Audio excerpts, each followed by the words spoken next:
Buenos días amigos, muchas gracias por estar aquí, muchas gracias por haberos conectados. Hoy, 23 de marzo de 2025, tenemos con nosotros a Julio Mínguez Martínez, que nos es socio de Sofima y coleccionista desde que era pequeño y ha estado desarrollando y está desarrollando un sistema de, digamos, de aplicación de la digitalización a a la filatelia. Ha desarrollado una web que se llama, para todos aquellos que os queráis meter, historiapostaldeguadalajara.com, todo seguido, donde está explicando lo que es la historia postal y está metiendo, poco a poco va metiendo todos los pueblos, uno por uno de Guadalajara, con sus enrutamientos, sus encaminamientos, en fin, todo aquello que esté relacionado con la historia postal de Guadalajara. Pues nada, pues muchas gracias, Julio, por estar con nosotros. Y adelante. Bueno, muchas gracias a ti, Ray, por invitarme a estar aquí.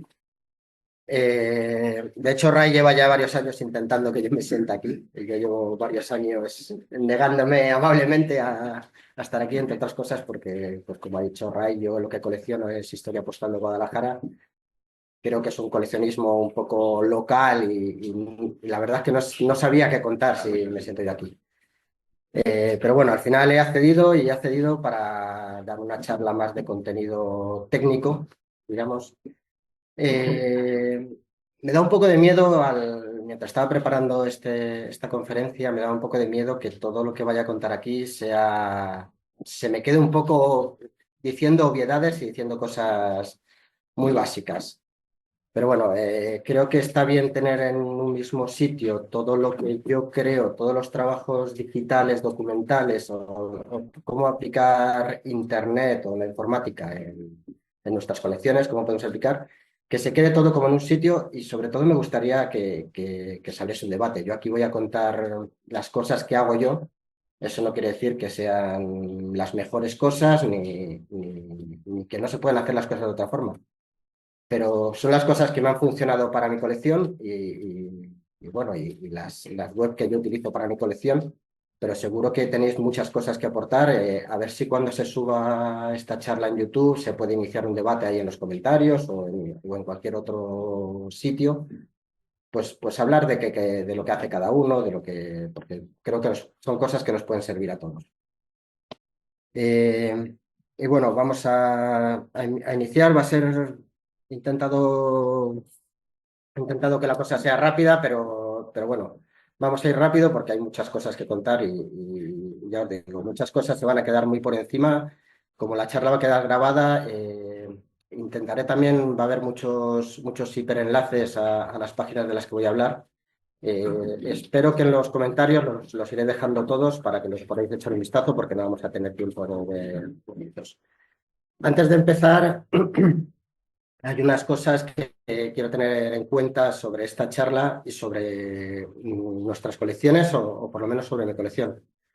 Sobre todo, se va, se va a hablar aquí en el largo plazo. O sea, todo lo que se escriba en todo lo que voy a contar está pensado para una colección a largo plazo. O sea, mi colección de Historia Postal de Guadalajara para mí es una colección que va a durar toda la vida y me gusta que las cosas estén desarrolladas desde un primer momento, siempre pensando en que dentro de 20 30 años voy a seguir haciendo las cosas igual o muy parecidas a como lo estoy haciendo ahora.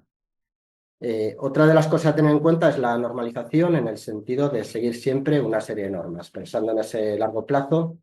La cosa es de seguir haciendo las cosas siempre de la misma forma, a la hora de describir nombres, a la hora de aplicar el escaneo de las piezas, intentar que siempre sea igual.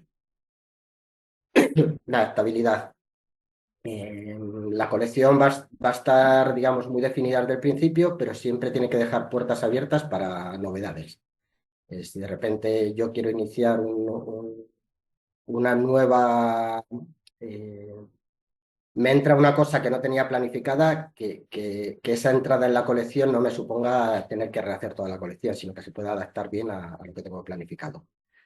Y bueno, pues como decía, toda la charla va a consistir un poco, voy a hablar de mi colección, de cómo yo hago historia postal de Guadalajara, Para los que coleccionéis otra cosa, tenéis que adaptar este tipo de... Todo lo que voy a decir, yo creo que es bastante adaptable. Simplemente hay que pensar en cómo, pues eso, en cómo adaptar lo que yo voy a contar aquí a la colección de cada uno. Y bueno, con lo que os decía al principio, cada maestrillo tiene su librillo, yo hago las cosas así. A mí me funcionan, pero seguro que hay muchas otras formas de hacerlas que pueden ser también perfectamente válidas. Antes de entrar en materia, unos aspectos, una especie de introducción de aspectos a tratar. Eh, Vamos a hablar primeramente de unos trabajos iniciales que son más allá de cosas digitales, son más de obviedades de la propia colección. Después hablaremos de la creación de un perfil digital, hablaremos de la entrada y el control de las piezas que entran en nuestra colección, hablaremos de la investigación de esas piezas y de la salida, de cómo las sacamos fuera. ¿Vale? Entonces, en los trabajos iniciales, como os decía, vamos a hablar primero de definir y delimitar la colección. Esto es más allá de lo digital. Creo que antes de empezar a coleccionar algo o antes de empezar a pensar en coleccionar algo o mientras se está iniciando un coleccionismo, hay que intentar tener muy definidas y muy delimitadas lo que va a ser nuestra colección. Qué entra, qué no entra, hasta dónde llega, hasta dónde no llega. eh, Qué puede entrar o qué puede quedarse digamos, en los límites que en un momento dado podemos coleccionarlo, pero no. Entonces, cuanto mejor tengamos delimitada nuestra colección, más sencillo nos será después hacer todo lo demás. Y un índice es una cosa básica, para mí es imprescindible desde un primer momento tener desarrollado un índice lo más estructurado posible. Vale, de forma que todo lo que nos entre en nuestra colección lo tengamos perfectamente ubicado dentro de ese índice. Para mí el índice se trata no de hacer un índice numeral de 1, 2, 3, 4, sino de establecer grandes bloques. Por aquello de la adaptabilidad después es una forma de que si entra algo nuevo sea mucho más fácil introducirlo en la colección que sin cambiar muchas cosas que de otra forma. Y ese índice después va a quedar reflejado en nuestros directorios digitales. Ahora lo vemos. Por ejemplo, este es el primer índice que hice este es del 2007, creo, que es un índice muy poco estructurado, muy básico, de 1, 2, 3, 4 de la colección, que poco a poco se fue convirtiendo en esto, que es ya la creación de grandes etapas que creo que está mucho mejor. E incluso en este caso, o sea, este sería el índice general, pero si os fijáis en el punto 2 más estructurado todavía sería este. O sea, de forma que cada uno de los puntos del índice general se desarrolla mucho más en el siguiente paso. E incluso se podía ir un paso más allá dentro de cada localidad todos los años. Entonces ya eso ya hasta donde queramos llegar. Y lo que os decía, el reflejo de ese índice en mis archivos digitales, digamos, es este. Estas son las carpetas que tengo en mi ordenador, que es ese mismo índice, lo tengo estructurado. A la izquierda podemos ver la estructura general de mi índice y a la derecha dentro sería la parte 3 como tengo estructurado. De esa forma, o sea, aquí esta parte, por ejemplo, es la parte donde voy guardando las imágenes, pero la parte de información que tengo es igual, la parte de hojas de la colección también está estructurada de esta forma. Al final es tener siempre todo estructurado de la misma manera. Otra cosa de los trabajos iniciales, para mí es importante establecer unas palabras clave de lo que definen a nuestra colección. Estas palabras nos van a servir después, sobre todo, para hacer búsquedas online, en tiendas, en subastas. Y creo que está bien sentarse un momento a pensar qué palabras definen nuestra colección. En mi caso, por ejemplo, básicamente yo tengo definidas las palabras clave, por poneros un ejemplo, no son palabras como tal, son los nombres de los municipios más importantes de Guadalajara, más importantes postalmente, no los más grandes, pero los que han tenido una relevancia postal son ellos. Más luego algunas otras palabras clave que algunas de ellas son temporales. A lo mejor estoy buscando justo una pieza de una perforación y la tengo asumida ahí hasta que la encuentre, si es que la encuentro, claro.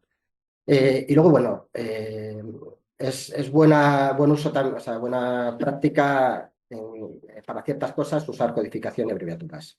Esto nos puede servir sobre todo para los nombres de los archivos, para que no sean muy grandes o para descripciones propias, usar codificaciones. Yo, por ejemplo, uso codificaciones para varias cosas. Bueno, lo que os digo aquí, siempre que se usan codificaciones abreviaturas, se utiliza siempre el mismo número de letras. Yo uso abreviaturas, por ejemplo, no siempre, pero en ciertas ocasiones para los pueblos, para las cosas de Guadalajara, los pueblos, cada uno tiene su propia abreviatura, todas diferentes, como una matrícula, digamos, de ellos. Y en ocasiones me viene bien utilizar estas. O, por ejemplo, para los tipos de marcas, también tengo diferentes abreviaturas que voy utilizando después. En los nombres lo veremos. Pues nada, nos metemos en materia y lo primero que tenemos que hacer, o lo que yo creo que lo primero que habría que hacer para todos es tener un perfil digital. A mí me gusta tener separados, entre otras cosas, porque yo utilizo, o sea, para crear, empezamos, para la creación de un perfil digital básicamente es crearse un email. Crearse un email, crearse un nombre si queremos, o nuestro propio nombre, una imagen. Pero yo creo que es buena cosa tener un email exclusivo para todo el campo de la filatelía o del coleccionismo. A mí me gusta tenerlo separado porque yo le hago un uso bastante importante del email, luego iremos viendo para qué lo uso. Pero bueno, con ese email exclusivo, al final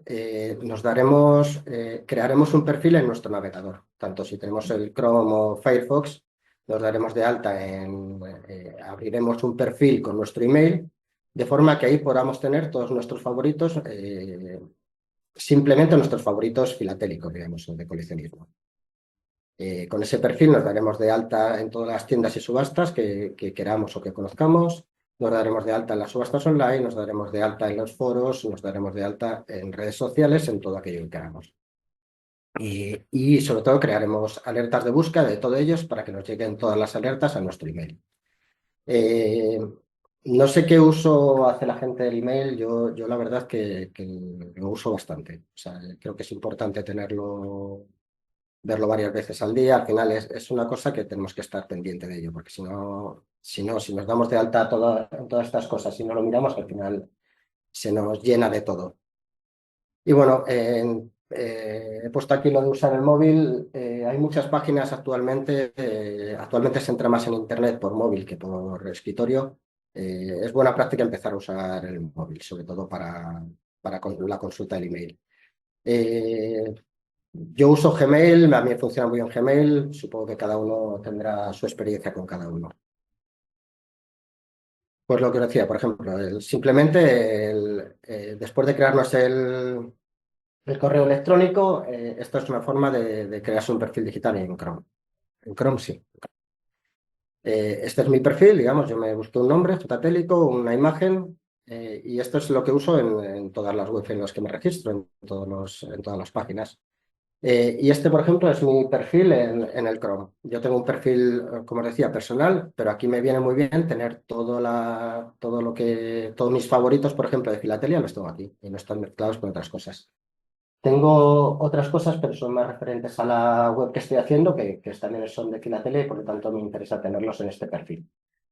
Al final es una forma de tener concentrado nuestro coleccionismo sin que tengamos pues, nuestras cuentas del banco, sin otras cosas de interés que podamos tener. Os he puesto aquí algunas de las tiendas que existen de la filatelia, no están todas, al final es tener un poco las que queramos. Si queréis, pues darse de alta en las subastas online, las que conocemos todos. O sea, en las subastas físicas, en España pues tenemos estas, luego veremos una herramienta yo creo que muy buena, pero bueno, ahora lo vemos. Y subastas online, pues igual las que conocemos. Os aconsejo también echar un vistazo de vez en cuando en Wallapop o en Vinted o en estas cuentas de segunda mano, de venta de segunda mano, más generalistas, pero que también incluyen cosas de filatelia de vez en cuando. Os quería enseñar esta página, si me puedo conectar sin liarla mucho. No sé si la conocéis o no, yo la he conocido hace poco. Ay, pero no aparece. Mm, bueno, no, la he abierto aquí en el ordenador, pero no aparece en la pantalla. Os recomiendo que le echéis un vistazo. Se llama Filasearch y es un concentrador de subastas mundial.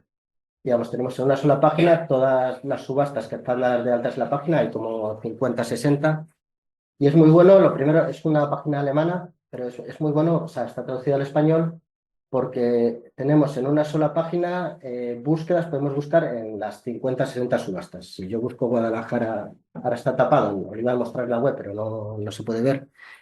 Si yo busco donde está puesto el nombre, debajo ahí hay un buscador. Si yo busco ahí Guadalajara, me va a sacar todo lo que hay de Guadalajara en las 50, 60 subastas que hay actualmente. Precios que se han hecho en las últimas subastas, puedo hacer búsquedas en lo que se está subastando actualmente, puedo hacer búsquedas en lo que se está subastando, lo que se ha subastado y los precios que han obtenido.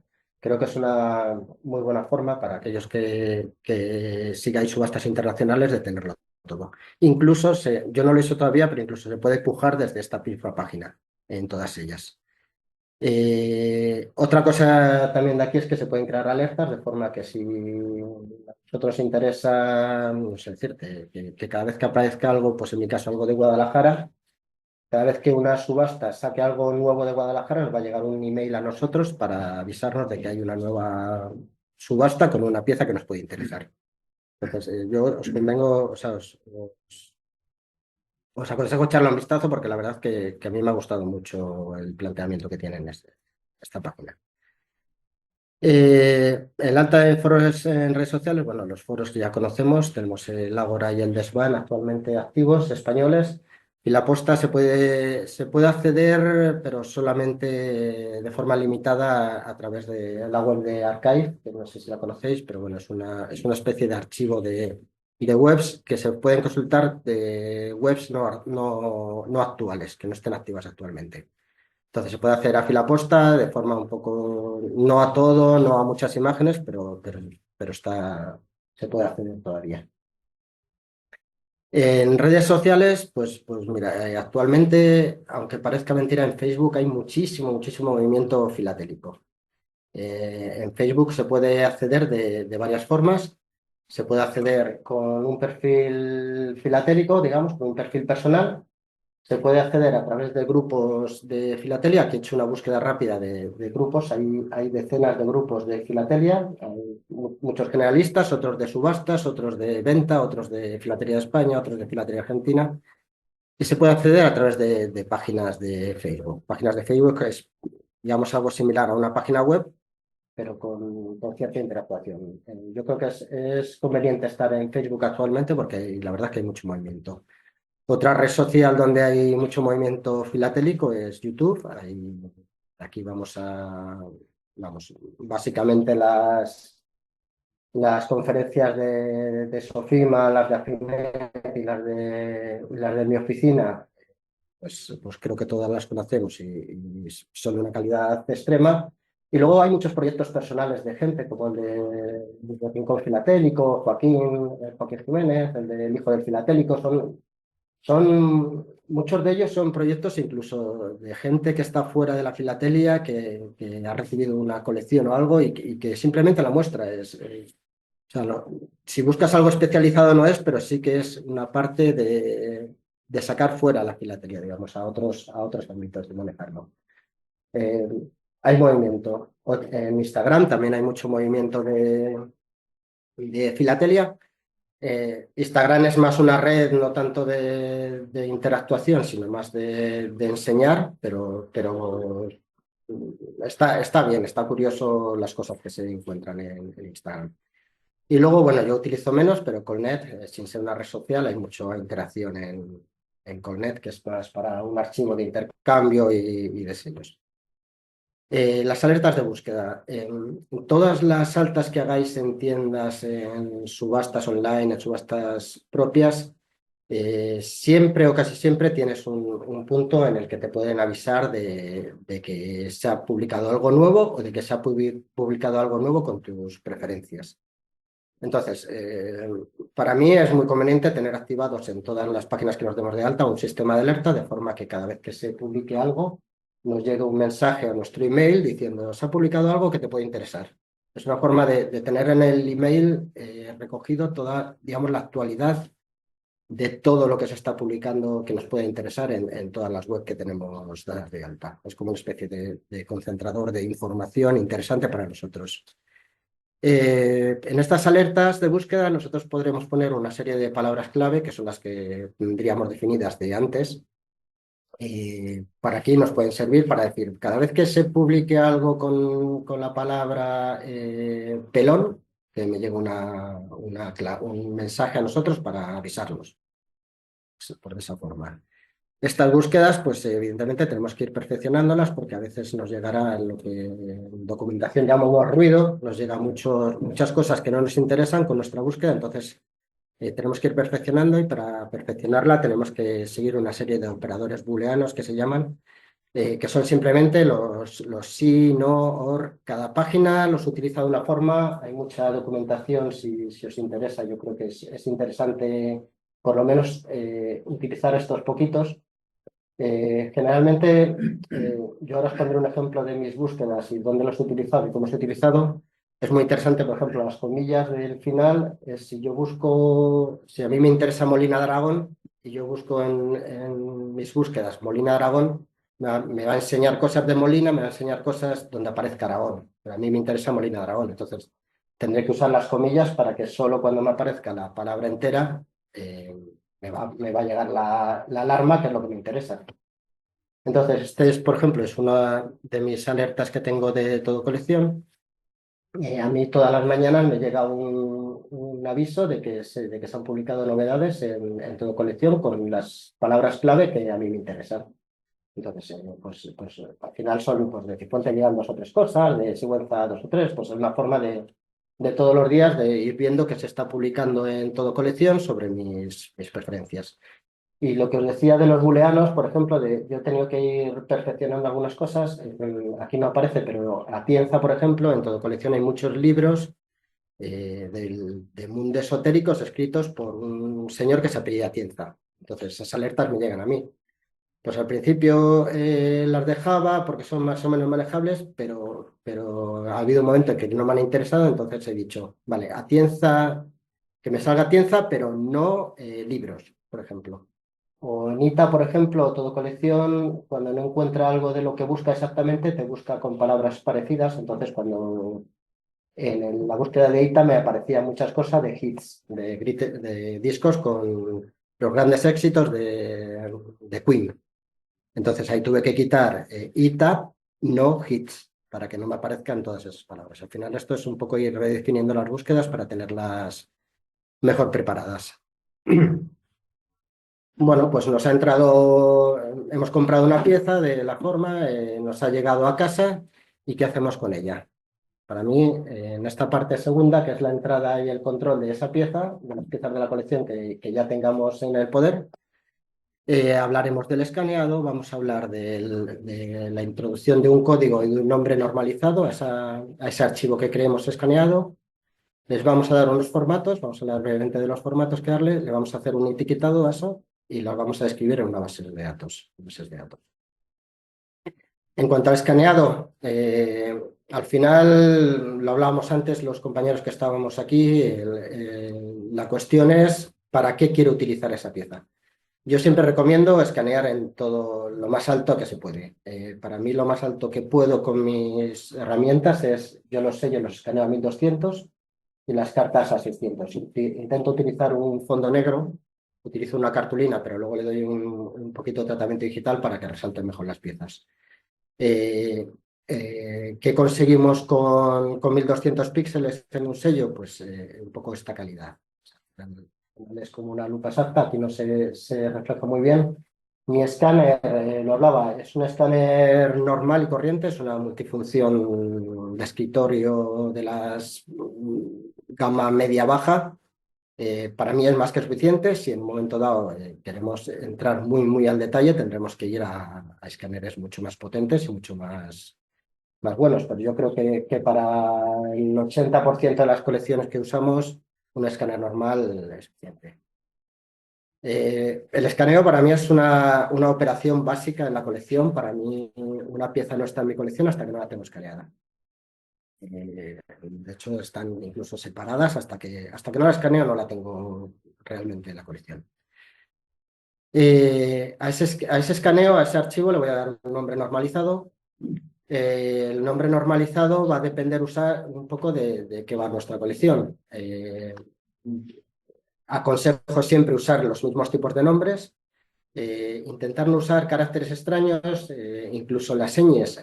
A ver, ahora tanto Windows como Apple funcionan mucho mejor a la hora de tratamiento de nombres.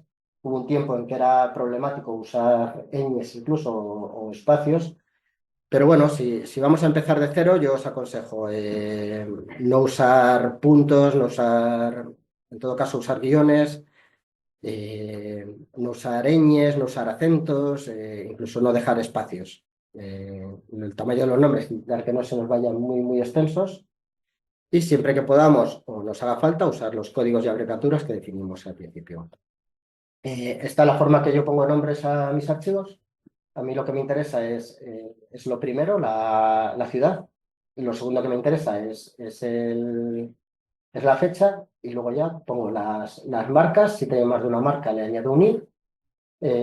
Añado un tipo, el tipo de documento que es, si es una carta, un frontal y el número. Como veis en estos nombres, pues al final yo con ver esto sé de qué carta o qué pieza me estoy refiriendo. Si vemos la de Luzaga, por ejemplo, yo la de Luzaga, solo con ver esto sé que son dos sellos con una cartería especial de Luzaga que de 1927 y solo tengo uno. Bueno, si veo la de Jadraque, por ejemplo, que es más larga porque al final son las piezas de la Guerra Civil y siempre tienen muchas cosas que describir. Yo sé que esto es una carta de Jadraque del 37 que tiene un fechador de puente, que tiene una censura y que tiene un cuño con una batería sobre él. Eso tengo una. O otra forma, por ejemplo, es la de Guadalajara del 79. Yo ahí sé que es una tarjeta postal de Guadalajara con un fechador tipo puente de tipo 17, el puente 17, y que tengo tres piezas iguales de ese mismo año. Porque de esta forma vamos a tener de esta forma, de un solo vistazo, vamos a poder saber de qué tratan esas piezas que tenemos definidas. ¿Para qué nos puede servir esto? Pues, por ejemplo, esto, a ver, vale que tengamos nuestra estructura. Yo esto lo he creado para que lo vieseis aquí. Es simplemente he metido unos archivos en una carpeta nueva y ella solo se me ha ordenado de esta forma. Como podéis ver, está todo ordenado perfectamente, desde menos los dos primeros que todavía no he conseguido eh, cómo ordenar alfabéticamente cuando no tengo los años completos. Todo lo demás está ordenado perfectamente, el mismo sistema me lo ordena así y para mí esto es lo que me funciona. Aquí es lo que decíamos al principio, cada colección debería pensarse qué es lo que nos interesa, cómo nos interesa tener ordenados nuestros archivos. Pues además del nombre normalizado, ¿qué formato le damos a esos archivos digitales que hemos creado al escanear? Yo aconsejo guardar el formato del programa de edición con que escaneemos. Yo utilizo Photoshop, se puede utilizar GIMP, se puede utilizar directamente un JPG, pero yo creo que los formatos creados para imágenes eh, son mucho mejor tener por lo menos una copia en el programa de edición. Pero siempre corremos el riesgo de que ese programa, a mí me ha pasado más de una vez, deje de funcionar, entonces siempre hay que crear una copia con un JPG en alta, que es un JPG y al final es un formato muy estándar que está muy extendido y que es muy difícil que cambie. Y luego tener siempre creado también una JPG en baja. Entonces al final yo escaneo en alta definición, le pongo un nombre a ese archivo, guardo ese archivo en Photoshop, con ese archivo en Photoshop me creo un JPG en alta y con ese mismo archivo en Photoshop me creo un JPG en baja, que es el que utilizo pues, para foros, para redes sociales, un poco para dejarlo. De esta forma me aseguro tener siempre disponibles ese escaneo a largo plazo. Lo que decíamos.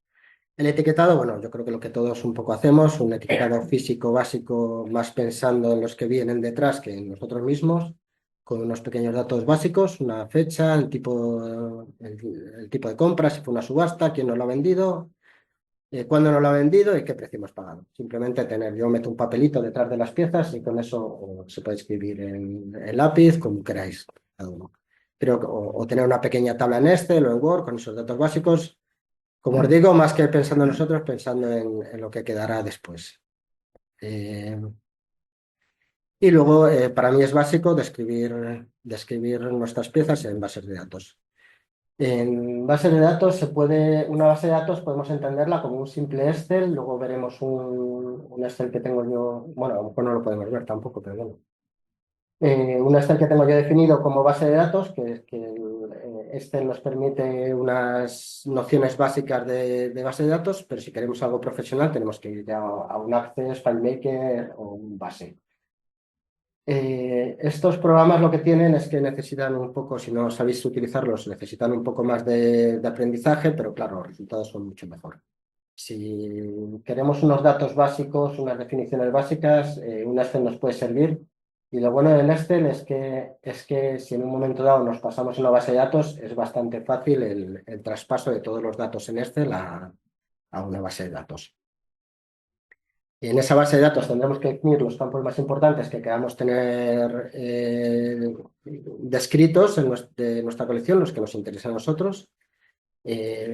Haremos varias bases de datos en el ideal y relacionaremos esas bases de datos.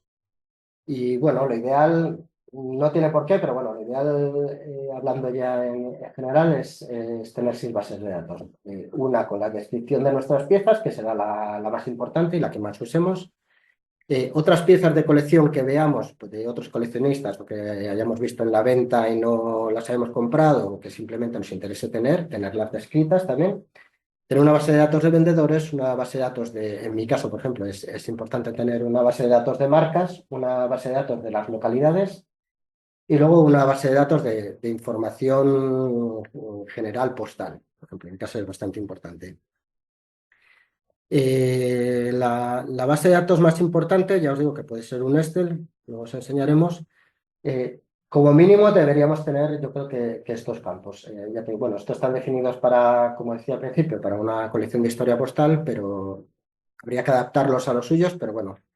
Un código único es necesario en las bases de datos para crear Siempre hay que tener un campo que sea diferente en todas las piezas, tener la fecha de esa pieza, en qué parte del índice está inserta, qué marcas postales lleva, qué localidades aparecen, fotografía o fotografías que nos interese tener, la localización física de dónde está esa pieza dentro de nuestra colección, la localización digital con un enlace para que podamos acceder a ella directamente al archivo digitalizado. El nombre del archivo que le hemos dado, si está o no está montada en la colección, qué tipo de pieza es, quién nos la vendió, cuándo nos la vendió, qué precio, la descripción de la pieza y las observaciones. Esta base de datos será tanto para las descripciones, para las piezas propias como las que veamos por ahí que nos puede interesar tener localizadas o descritas. Eh, yo, como suele pasar en estos casos, no tengo desarrollada mi base de datos, tengo varias pruebas hechas, pero hay un trabajo ingente que debería hacer atrás y al final siempre lo voy posponiendo. Tengo varias pruebas, esta es una de ellas, como veis sería una ficha dentro de la base de datos de esta pieza. No está bien descrita porque, por ejemplo, en el topográfico, además de Guadalajara, que está puesta porque lo importante en esta pieza es el porteo G4, que es de Guadalajara, pero debería meter Jadraque porque está de Jadraque y debería meter Sigüenza porque va a Sigüenza. Pero bueno, el resto, en este caso, por ejemplo, las marcas las tengo separadas porque me interesaba tener dónde aparecían esas marcas, en qué catálogo y qué precio o qué índice de rareza le daban. Pero bueno, esto puede ser una ficha de lo que podíamos obtener en una base de datos ya desarrollada. Y esto es una prueba que os hice para que veáis cómo puede ser una base de datos en un Excel, sin más. Eh, os había traído un archivo con una base de datos, no lo vamos a poder ver, me temo, por el tema de compartir la pantalla. Pero bueno, las flechitas que tenéis arriba, si no, ya os lo indicaré de otra forma, pero si no sabéis cómo ponerlas, en la misma barra de herramientas arriba hay una cosa que es poner filtros. Y de esa forma podremos filtrar. Aquí solamente hay dos, pero por ejemplo, yo tengo bases de datos de 2000, 3000, 3000 líneas con información. Y me interesa, por ejemplo, solo la información en la parte de descripción que aparezca la palabra Sigüenza. Entonces, ahí, con esas flechitas podemos tener una serie de operadores, incluso de operadores booleanos, para que aparezca Sigüenza, pero no siglo XIX, de forma que nos muestre solo aquella información que nos interesa. Eh, no puedo mostraros, había traído un Excel con una base de datos para haceros la prueba, para que vieseis cómo. Yo pues, no acabo de intentarlo. Luego, bueno, sí, luego al final os enseño un poco cómo se hace. Vale, me parece genial. Bueno, lo he dicho, se puede obtener una base de datos muy sencilla con una tabla Excel, incluso meter imágenes a todo. Bueno, seguimos otra base de datos de los vendedores, que simplemente si queremos tener un pequeño directorio de vendedores con datos básicos, sin más, siempre meter en todos un código único y luego pues el nombre, otros nombres que ha podido tener, los datos de contacto, la página web, bueno, cosas muy básicas. De marcas, pues en mi caso, por ejemplo, me interesa tener una base de datos con las descripciones de las marcas. Todas estas bases de datos estarán relacionadas, de forma que si yo busco en la primera base de datos los fechadores de 1854, yo puedo relacionar esos fechadores, por ejemplo, con esta base de datos, que en esa base de datos tenga las piezas que yo tengo con fechadores 1854 y en esta otra tenga toda la información acerca de las marcas. Por ejemplo, aquí en esta base de datos puedo meter todas las disposiciones oficiales que se han aplicado para ese fechador, o todas las fotos que conozco de ese fechador, o todos los colores que se han usado, o, vamos, o toda la información que quiera meter sobre esas marcas. Las localidades, por ejemplo, a mí me interesa tener una pequeña descripción de las localidades, más allá de los datos postales, que también los puedo tener aquí, pues me puede interesar tener una pequeña historia. De forma que o sea, yo puedo buscar en mi base de datos de general, puedo mirar Aranzueque, por ejemplo, un pueblo de Guadalajara, y con esa misma búsqueda puedo buscar en localidades en Aranzueque, pues qué historia ha tenido Aranzueque, qué datos postales, cuándo ha sido carterilla, cuándo ha sido estafeta, puedo tener relacionado toda la información en un lado y en otro. Y bueno, y otra base de datos de información postal, que es la que os iba a mostrar, que es un poco Yo, por ejemplo, ahora mismo estoy trabajando con todos los boletines de correos de Conozco, estoy leyéndolos y sacando toda la información referente a Guadalajara en ellos y estoy creando una base de información postal. Anterior a ello he hecho algunas búsquedas también que están en la misma base de todo lo que se ha publicado en los boletines oficiales provinciales, en revistas del sector postal, digamos, todas del siglo XIX o de principios del siglo XX. Y bueno, pues me estoy creando una base de datos, que es la que os quiero mostrar luego si podemos. Y bueno, luego lo haremos si puede ser. Esto, por ejemplo, es el ejemplo de lo último que os decía. Lo que estoy creando es un Excel muy básico con la información postal que aparece en este caso, en los boletines oficiales de la provincia o en la revista El Cronista de Correos. Entonces, pues, o los recuerdos personales incluso que la gente me va diciendo. Pues a mí me interesa tener un campo con las localidades para buscar, por ejemplo, si luego quiero hacer la historia postal del Pedregal, me vengo aquí, hago la búsqueda del Pedregal y me muestra toda la información oficial que he podido obtener de ese pueblo en todas, claro, en todo el trabajo que he hecho detrás de descripción. Y puedo ordenarlo por fechas, puedo ordenarlo por tipo de revista, puedo trabajar un poco en toda esta base de datos para obtener los datos que me interesan. Y bueno, pues está, digamos, la parte de tratamiento documental y digital de las piezas y ahora llega la parte de vamos a investigar esas piezas y a ver a dónde nos lleva. En la parte de investigación, lo primero vamos a tener en cuenta todo lo que veamos en Internet, vamos a ver un montón bueno, vamos a ver, pero muy por encima, un montón de enlaces donde hay información importante en la red. Siempre que os interese una información, descargárosla porque al final todos son proyectos que a lo mejor mañana no están. Nos ha pasado a todos que teníamos un artículo muy bueno sobre algo que queremos volver, que volvemos a él de vez en cuando y de repente un día volvemos y resulta que ese proyecto ha desaparecido y ya no podemos acceder a él. Podríamos hacer a través de Archive, pero ahí tiene que estar, que justo lo recojan, que no. Pero bueno, yo os aconsejo que cuando os interese algo, una foto, una imagen, una información, que lo copiéis, lo peguéis y os lo guardéis en vuestro ordenador. Es bueno, es conveniente, es agradecido citar cuando uséis una información, citar de dónde la habéis obtenido. Esto es, bueno, básico en el mundo de la investigación. Hacer copias de seguridad, lo he puesto aquí, pero esto es válido para todo. Siempre hacemos menos copias de la seguridad de las debidas, hacerlo, intentar hacerlas siempre. Yo cuando las hago siempre meto una fecha y una hora para saber dónde está y si ha cambiado las cosas o no han cambiado las cosas. Cuantas más hagamos, mejor. Es bueno. Y bueno, os he puesto aquí que siempre que veamos algo en Internet, tenemos que pensar que siempre hay una persona detrás que lo está subiendo, que está trabajando con ello y todo. Entonces, si ves que puedes pedir algo más, díselo, escribe, siempre hay un contacto, siempre hay algo, agradécele, comparte, siempre es una cosa buena descubrir que detrás de un artículo, detrás de algo, siempre hay una persona y por lo general contesta, la gente está agradecida de que le digan, hola, me ha encantado tu artículo, muchas gracias. Pues ahí está bien. Vamos a ver, en esta parte de investigación, ahora sí, para entrar, vamos a hacer una monitorización de lo que se vende. Vamos a hablar de las fuentes primarias, vamos a hablar de las fuentes secundarias, todo de lo que podemos encontrar en Internet actualmente. Vamos a hablar de las fuentes orales y ya. Vale, pues monitorización. Lo que os decía al principio, tenemos definida nuestra colección, sabemos lo que nos interesa, lo que no, tenemos nuestras palabras clave, tenemos nuestras alertas. Vamos a hacer una monitorización de todo lo que se va publicando, vendiendo, o lo que sea, de nuestra preferencia. Todo a través del email.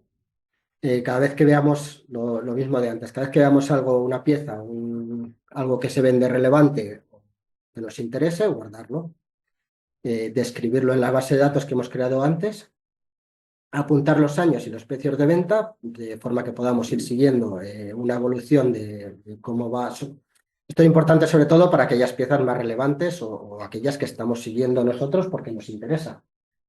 De repente te encuentras que una misma pieza se ha ido vendiendo 2 o 3 veces en los últimos, yo llevo haciendo esto como 20 años, pues va siguiendo un poco su evolución y así puede ser interesante para saber qué es lo que va interesando más, lo que va interesando menos, o cuándo puedes esperar a comprarla o a lo mejor no puedes esperar nunca a comprarla. Luego, ir actualizando las bases de datos con las informaciones que vamos encontrando. Si de repente encontramos un fechador de 1854 que nos cambia nuestras fechas que tenemos límites, pues añadir la información a la base de datos, tenerlas siempre actualizadas. Y bueno, es bueno, es conveniente, tanto todo colección como del campe tienen la opción de consultar en vendidos. Al final, la parte de vendidos de esas dos bases de datos, o sea, esas dos subastas online, es una base de datos impresionante de cómo está el mercado en los últimos 10 15 años. Yo, por poneros un ejemplo, haciendo una búsqueda de Guadalajara en todo colección, hay más de, creo que 18.000 piezas vendidas, de todo un poco, pero bueno, de coleccionismo en general en los últimos 15 20 años. Imaginaos la información que hay ahí metida, puesta a nuestra disposición, simplemente mirando lo que se ha vendido en los últimos años, aparte de ver precios, aparte de ver lo que interesa más y lo que interesa menos, lo que se vende rápido y lo que no. Lo mismo con el seguimiento de la información. Vamos a consultar periódicamente todas las redes sociales, blogs, foros, todo lo que nos interese. Lo que decíamos antes, hay sistemas de alertas también que nos pueden llegar al email para que si estamos siguiendo un blog, cada vez que publica un nuevo artículo, nos mande una alerta a nuestro email o un RSS, que es un sistema de alertas básico. Igual, si vemos un blog que nos aporta una información nueva, está bien extraerla y actualizar nuestra base de datos. Además, como decíamos antes, de copiarla y guardarla en nuestro ordenador, porque nos interesa conservarla. Y tenemos que tener en cuenta que hay cantidades ingentes de documentación digitalizada. Ahora vamos a ver algunas, dónde podemos encontrarlas. hay millones y millones de documentos. La cuestión es saber buscarlos, saber encontrarlos. Hay sobre todo luego veremos la Biblioteca Nacional o el Archivo Histórico Nacional y otros archivos. Tú puedes solicitar digitalizaciones. Las pagas, pero las puedes solicitar. No son caras en general, pero bueno, si vemos un libro que está en el catálogo de la Biblioteca Nacional y que nos interesaría mucho leerlo, pero no está digitalizado, no sé, yo lo he solicitado una vez por un libro de 500 páginas, puedes pagar 20, 25 euros. Creo que es bastante, si nos interesa mucho, es bueno hacerlo. Eso. Y bueno, ahora vais a ver que yo he ido dividiendo las fuentes por tipos de fuentes, pero hay que tener en cuenta que los repositorios donde está la información suelen ser mixtos. La Biblioteca Nacional lo he puesto en libros, pero la Biblioteca Nacional ahí tiene muchísimos mapas, tiene documentos, tiene un poco de todo. Entonces, bueno, tener solo eso en cuenta. Las fuentes primarias son las fuentes originales de información, digamos, antes de cualquier tratamiento. El principal, bueno, los archivos. Los archivos, sobre todo en España, es importante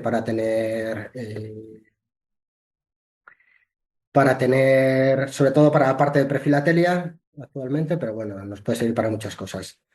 No voy a entrar en todas las webs, aparte de por qué no podemos acceder. Si os interesa alguna, luego la vemos al final.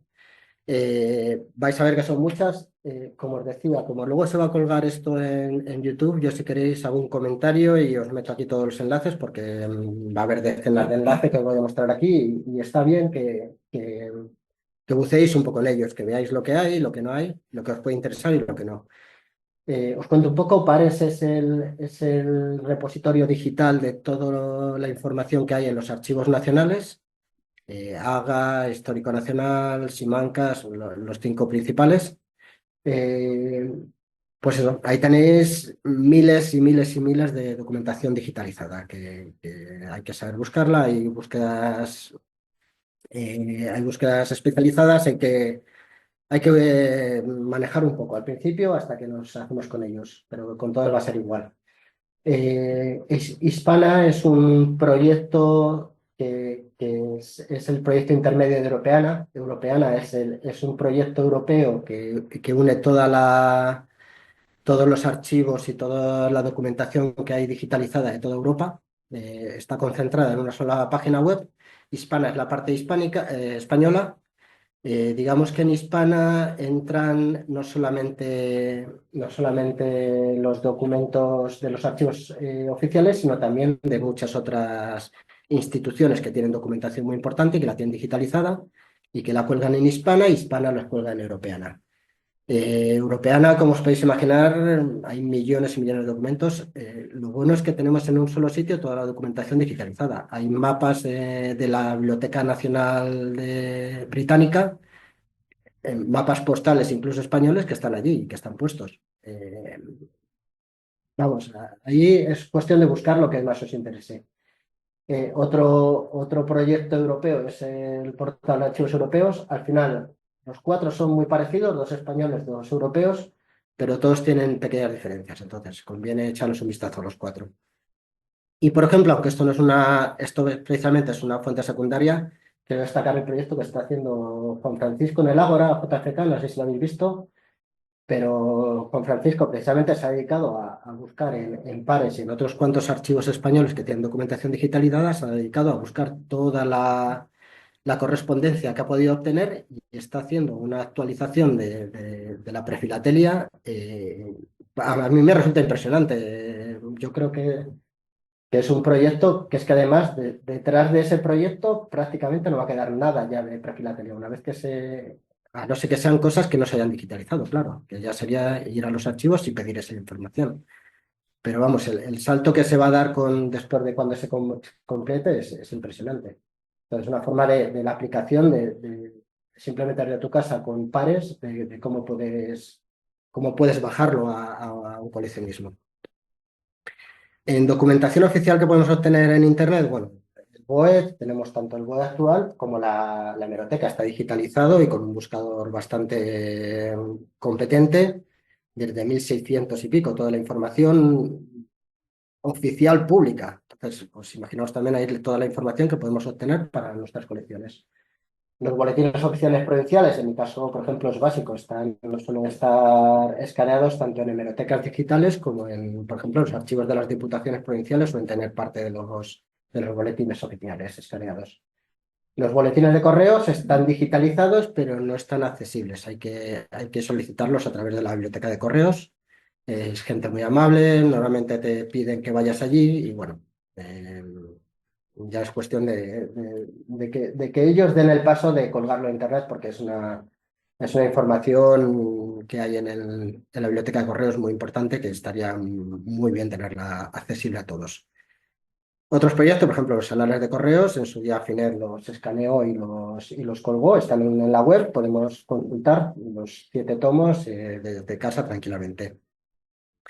O, por ejemplo, el Diccionario Geográfico Estadístico de Madoz, que es una cosa muy importante también para el estudio de la prefilatelia, sobre todo del siglo XIX. Os había puesto ahí el enlace, tenemos escaneado en varios sitios, tanto el diccionario entero, pero sobre todo en ese enlace, cuando lo ponga, veis que es una página web que lo que hace es hacerlo accesible mucho más fácil. Es una buscador de texto en Madoz que te lo pone en texto, es mucho, mucho más sencillo. Y, por ejemplo, para mí me es interesante tener el censo histórico, que lo podemos tener del INE o el padrón de los últimos años, sobre todo para el estudio de las localidades donde yo luego trabajo. Otras fuentes primarias, las hemerotecas digitales. Las hemerotecas son los publicaciones periódicas, digamos, revistas y cosas más. Hay muchísima cantidad ingentes de publicaciones periódicas digitalizadas, sobre todo de finales del siglo XIX, mediados del siglo XX, hasta el siglo XX. Os pongo aquí las dos más importantes que hay en España, es la de la Biblioteca Nacional, la Hemeroteca Digital, y la Biblioteca Virtual de la Prensa Histórica, que es del Ministerio de Cultura. Eh, pues podéis tirar la vida buscando, hay muchísimas revistas de correos, muchísimas cosas de comunicaciones allí, hay muchísima información que nos puede venir. Y luego, pues más en nuestro ámbito filatélico, pues la Real Academia tiene escaneadas las revistas Academus, podemos acceder a ellas. FESOFI, Afinet, las sociedades filatélicas, todas tienen revistas digitalizadas, sobre todo las propias. Y os había puesto no podemos ver el enlace, para que veáis hasta qué punto, por ejemplo, el Colegio Oficial de Ingenieros de Telecomunicación, que yo, por ejemplo, no lo conocía, pero en cambio tienen digitalizadas 15 revistas todas de tema telegráfico, incluso alguna postal. Entonces, son revistas que a lo mejor no están en la hemeroteca digital, pero las tenemos ahí. Entonces, al final en el sitio menos sospechado podemos encontrar información digitalizada. Y luego, pues bueno, las hemerotecas de ABC o La Vanguardia, que son muchos años de información más general, pero que también nos pueden servir en determinadas ocasiones para buscar una época o para buscar qué pasó en una semana, para localizar nuestras piezas o porque pues, había una batalla en un sitio y por eso nuestra pieza iba por otro lado. Puede servirnos para ello. Mapas. Bueno, el Atlas Postal de Afinet yo lo usaba mucho, ahora no tiene acceso, supongo que en algún momento se arreglará todo un poco Afinet, que está un poquito todavía renqueante. Por ejemplo, el Instituto Geográfico Nacional tiene muchísimos mapas, hay algunos digitalizados, otros que no, también habría que ir a visitarlos, pero tienen un montón de mapas postales, por ejemplo. Y tiene una herramienta muy curiosa, si os gustan los mapas, que es un comparador, de forma que podamos tener dos mapas a la vez y mirar un mismo sitio, por ejemplo, un mapa de 1850 y otro de actual, y ver cómo era Guadalajara en 1850 o ahora, o por dónde iban determinados caminos, o nos pueden servir para ciertas cosas esto. Luego hay proyectos personales de cartografía, os iba a enseñar alguno, pero bueno, echarles un vistazo. Este Ciudad y Ferrocarril de cartografía urbana es muy curiosa, es un mapa español con un montón de mapas digitalizados, generalmente de ciudades, que nos pueden servir en determinadas cosas. Pero luego hay proyectos internacionales muy importantes, como el MAPS, el de David Ramsey, o el Instituto Cartográfico y Geográfico de Cataluña, que también tiene un montón de mapas digitalizados. O las bibliotecas, lo que os decía antes, las bibliotecas nacionales no España, o sea, fuera de España tienen también colecciones de mapas de España o que nos pueden servir, o mapas postales incluso. Y luego ya llevado más al plano pues, personal, digamos, eso cada uno que lo busca, a mí me viene muy bien, por ejemplo, que la Diputación de Guadalajara tenga también mapas digitalizados. Y luego mapas de forma general que podamos ver, está Google Maps, que conocemos todos, está el SIGPAC, que el SIGPAC es un mapa parecido a Google Maps que se utiliza para, sobre todo para las tierras.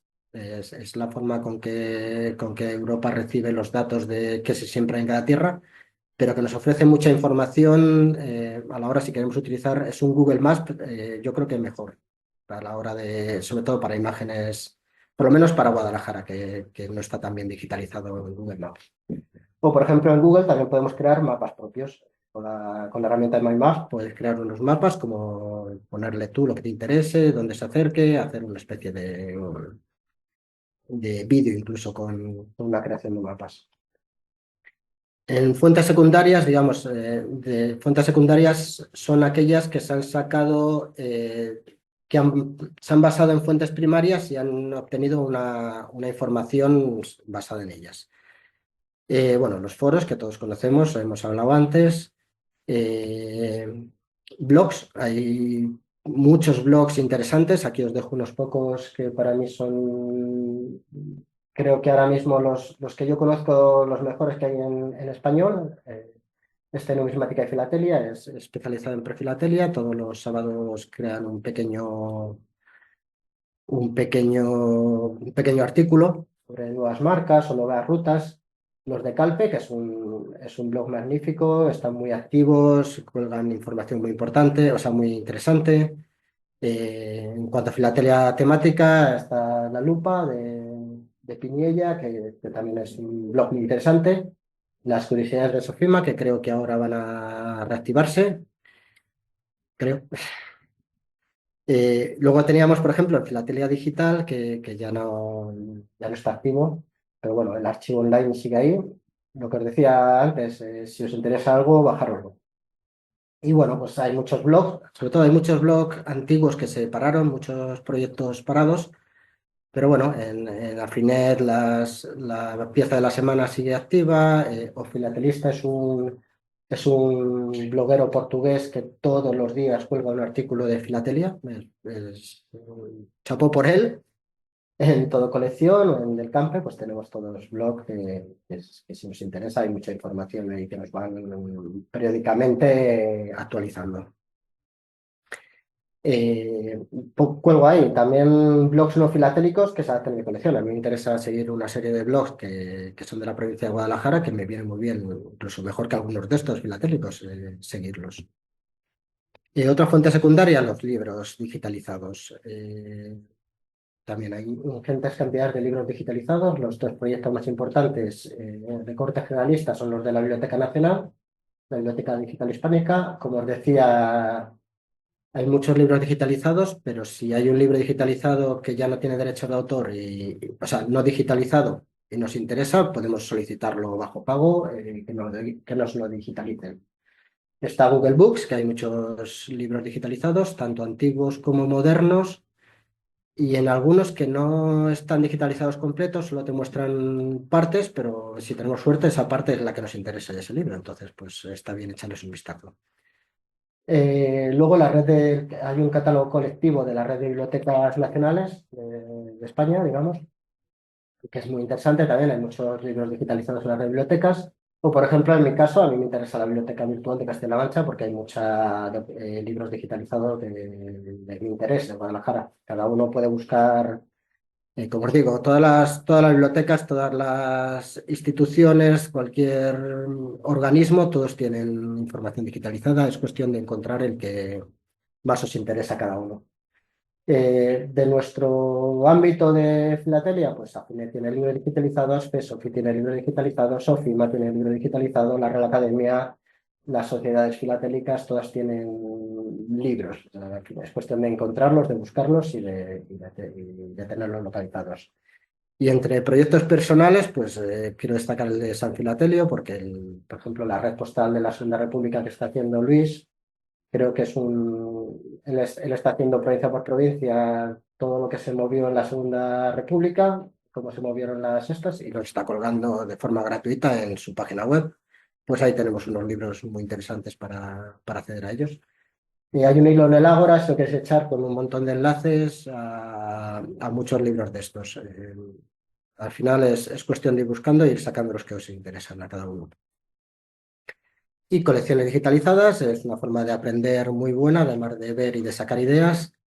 Colecciones digitalizadas, por suerte, últimamente las esfilas están todas online durante unos meses. Todavía está activa la de Valladolid. Si queréis mirarla, evidentemente estás viendo ahí las colecciones que ha hecho la gente con mucha información que han buscado ellos. Y además además de aprender mucho, es muy interesante verlas y se agradece. Está la exposición virtual de Afinet, que a mí me gusta mucho, sobre todo por la gran variedad de cosas que hay. Está la parte, hay asociaciones asociaciones filatéricas que tienen sus colecciones subidas, las colecciones de sus miembros subidas a sus páginas web, como en Sofima o en Alicante también tienen. O, por ejemplo, la página web de Museum of Philately, que iba a entrar en ella para enseñarla, yo creo que algunos la conoceréis, están colgadas colecciones internacionales de primer nivel. Uy, me dicen la hora, ¿cuánto llevo? Una hora. Oh, vamos rápido entonces. Otra web de interés. Cualquier cosa que os interese importante, vais a encontrar en internet. Aquí os dejo una serie de enlaces, luego os los pondré en los estos. Si os interesan las tarifas, en Avilés tenéis las tarifas. Si os interesan catalogación de marcas modernas, en la Finet. Si os interesa la guerra civil, hay una web. Si os utilizan, bueno, hay cientos de información importante que se puede sacar en internet. Las fuentes orales, muy rápido, son muy importantes, pero siempre hay que tomarlos con cuidado. Nos dan información, es muy fácil actualmente con las redes sociales, es muy fácil que la gente te cuente, pues mi tío era cartero y hacía esto, esto, esto. Es una información preciosa, pero que hay que tener cuidado. La parte de la salida la vamos a ver muy rápido porque no nos da tiempo, si no ya en otra ocasión hablamos más. Vamos a hablar del montaje de la colección, de las exposiciones virtuales, de la parte del diseño y os animo a participar en todo. Entonces, la cuestión del montaje es decidir si queremos montar o no nuestra colección. Hay que crearse una hoja de diseño con las líneas generales del diseño que queramos, hay que seguir un índice, usar siempre unas tipografías y unos programas implantados en el sentido de que de que nos dure tiempo, que no desaparezca ese programa y nos quedemos sin nuestras hojas. Y en cuantas posiciones, pues bueno, que participemos todo lo que podamos. Esto es una hoja de diseño, os he puesto esta que es muy simple para que veáis una cosa muy simple, simplemente cómo queremos que sea nuestra hoja y cómo van a ser las tipografías, los tipos de líneas, un poco usarlo. Esto se traduce en esto que es una página de mi colección sin montar todavía. Al final todos esos datos están traducidos aquí. Y bueno, pues en mi caso son piezas muy diferentes, voy muy rápido, os mostraba de tres épocas diferentes para un poco para que veáis, porque a mí me interesa que el diseño que hice en su día funcionase tanto para filatelia antigua como para filatelia actual. Al final tenéis que pensar lo que os decía a largo plazo. Yo diseño con Word porque he tenido malas experiencias con otros programas en el sentido de que han desaparecido y me he quedado un poco colgado con mis páginas. Por suerte, como os digo, siempre, aparte de tenerlas en el archivo en que diseñéis, las tengáis en PDF, por lo menos. No vamos a poder meterlos. Había preparado un poco de cómo diseñar en Word de forma un poco más sensata. Aquí os daba unos ejemplos, si os queréis mirar, si no, en otra ocasión lo podemos mirar. O si me queréis preguntar, os cuento un poco en otro momento. Y bueno, de la difusión, pues eso, participar en foros, dudas, salgamos de aquí. Hay que difundir un poco nuestra colección y nuestro coleccionismo fuera. Sobre todo, yo creo que lo interesante es difundirla fuera de nuestro ámbito coleccionista.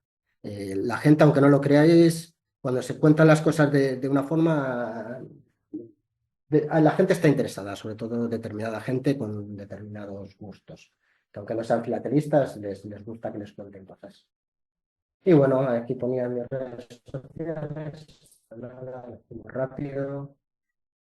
Y bueno, la página web. Y bueno, al final esto lo iba a meter, pero como está tan actual, os quiero hacer cuatro cositas rápidas de inteligencia artificial.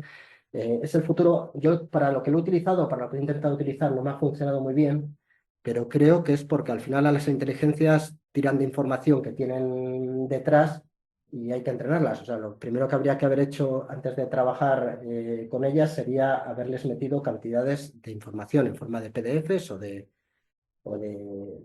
antes de iniciar con ellos. Entonces, yo lo que he utilizado no me ha sido muy útil, pero bueno, seguro que se puede sacar muchas cosas útiles de ellas. Y había puesto, si queréis, ya para terminar así muy rápido, había puesto unos ejemplos un poco simples y tontos para que veáis cómo lo trata. Le he pedido a las inteligencias generativas que me hiciesen un cuento para niños de 5 años sobre Roland Hill de primero en serio. Y el prompt, los prompts son las órdenes que tú les das a las inteligencias. Y cuanto más, aquí lo he puesto muy simple, pero cuanto más información le des, mejor te va a responder. Y bueno, pues ChatGPT me ha hecho un cuento. Había una vez en un país llamado Inglaterra, pues un cuento muy simple de cómo se inventó el primer sello. Gemini me ha hecho su cuento propio y esto es inmediato, esto lo hacen en segundos. Luego, por ejemplo, hay inteligencias artificiales de imágenes. He pedido a una inteligencia artificial que nos hiciese, con este prompt, que es con esta orden, que nos hiciese una foto de esta misma charla. Entonces, nos ha hecho una foto de esta misma charla en 30 segundos. Pero bueno, de hecho nos ha hecho 3 fotos de esta misma charla. Las edades, le he puesto gente más joven, pero nada, ha insistido en ponernos un poco mayor. Y yo le decía, bueno, pues está bien, pero quiero que nos pongan un balcón con vistas a la Plaza Mayor. Y nos ha puesto un balcón con vistas a la Plaza Mayor. Y para acabar ya de forma extendida, digo, bueno, pues vamos a terminar con un vídeo. He cogido, la verdad es que no he trabajado todavía mucho con vídeos y están muy preparados para temas de presentaciones empresariales. Pero, por ejemplo, a ChatGPT le he pedido que con el cuento anterior para niños de 5 años de cómo se inventó un señor, que me hiciese un guión de vídeo. Entonces me ha dado un guión de vídeo. Y yo con este guión de vídeo, en cosa de media hora, un poquito más quizá, me ha hecho, no lo vamos a poder ver, ¿no? Es la última página, bueno, ahora lo enseño después si queréis. Es un vídeo muy extendido de... Es que no va a salir. Aquí se me abre, pero ahí no. A ver, ¿y cómo cambio de ventana? Está compartiendo la pantalla. Haciendo así, ¿no? Vale. Vale, un segundo. Esta.